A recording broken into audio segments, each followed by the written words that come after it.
بسم الله الرحمن الرحیم. د وطن ملک بوکسینګ کلب محترم شاګردان، تاسو ته ښه راغلاست وایو. دا د یو ځل بیا د کمربندو د تړلو یو کوچنی پروګرام لرو چې په دې پروګرام کې به وزنو کسانو ته لومړی یعنې سپین کمربند وتړل شي چې هغه زموږ تکړه شاګردان دي، امتحان ځینې اخیستل شوی دي. د هغه څخه وروسته بیا دویم کمربند دی چې هغه یو څو کسان کامیابه شوي دي په ښه لیاقت سره، ژړ کمربند چې البته په دې کې ډان هم شته، یو ډان یعنې لوړ ژړ کمربند. نو زه په ترتیب سره نومان یادومه، یو کمربند شاګردانو ته ورتړمه، تاسې به ښه تشویقوئ. د دغه کمربندو شاګردان ټول باید په خپل نوبت سره راولاړ شي، چې زه یې نوم یادومه دوی باید په نوبت سره راولاړ شي او خپل کمربند ترلاسه کړي. نو لومړی لوړ ژړ کمربند چې ورتړل کېږي په ښه لیاقت سره چې امتحان ځینې اخیستل شوي دي او واقعا په ښه لیاقت سره ورتړل کېږي، هغه هلال رحمان دی. تاسې به دې ښه تشویق کړئ.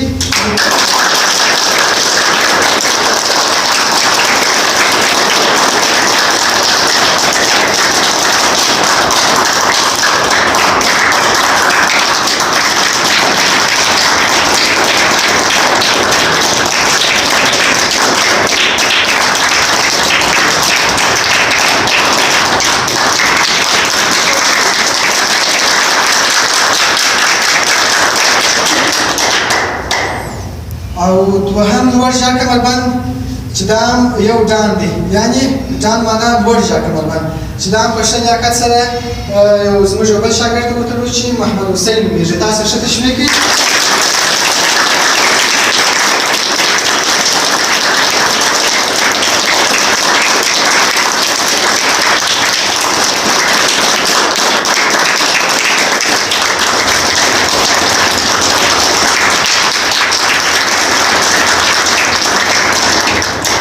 او دریم کمربند هم زلمی دی. نو زلمي څنګه کوم کلاس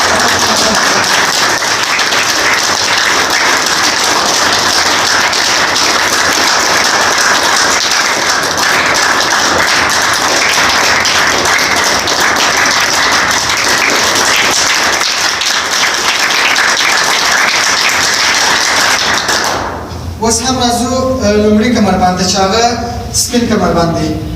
په سپین کمربند کې هم موږ یو ډان لرو چې هغه حرکتونه چې د سپین کمربند اضافه یې هغه ته بیا او د ژړ کمربند کښته یې، نو د دغه دوه مابین کې چې هغه ته یو ډان سپین ورتړل کېږي چې لوړ سپین ورته وایي. نو دغه لوړ سپین کمربند زموږ یو بل شاګرد محمد احمد ته ورتړل کېږي.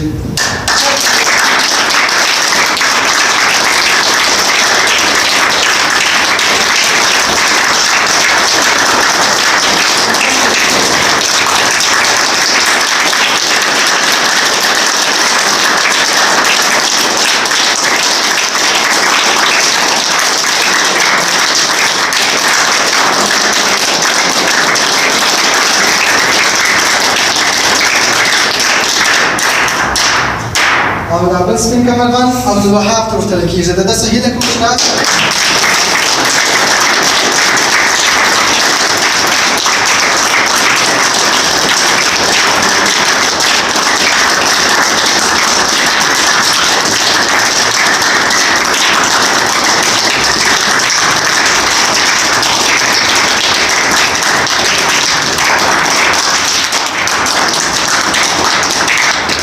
تحفه ورته راوړل شوې ده، نو هر څوک چې دا تحفه ورکوي مهرباني دې وکړي رانیسي.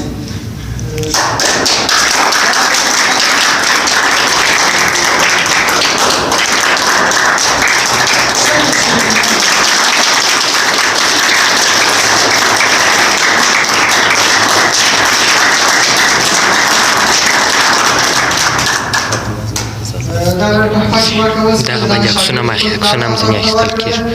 نو پر ودانۍ یې وایو، یعنې د ورزش اهمیت واقعا چې ورمعلومېږي. بعضې کسان دي چې خپل اولادونه ورزش ته نه پرېږدي، خو دغه تحفه چې اوس ورکول شوه دا د دغه شاګرد پلار و.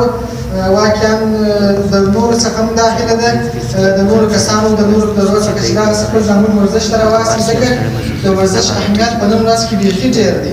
صحیح دی؟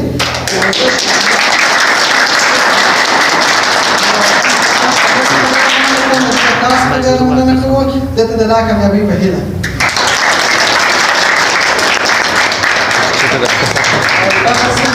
مشه چې یو شاګرد لا پاتې دی هغه سپین کمربند ودرولو عبدالحنان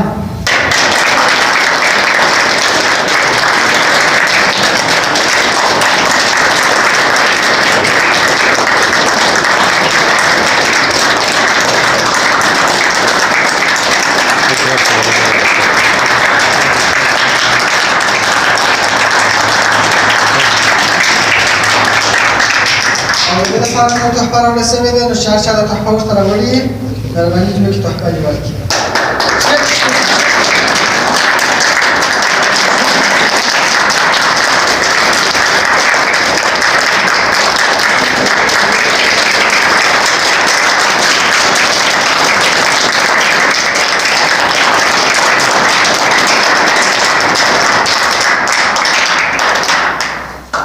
ستاسو څخه ډېره مننه کوم چې پروګرام ته حاضر شولاست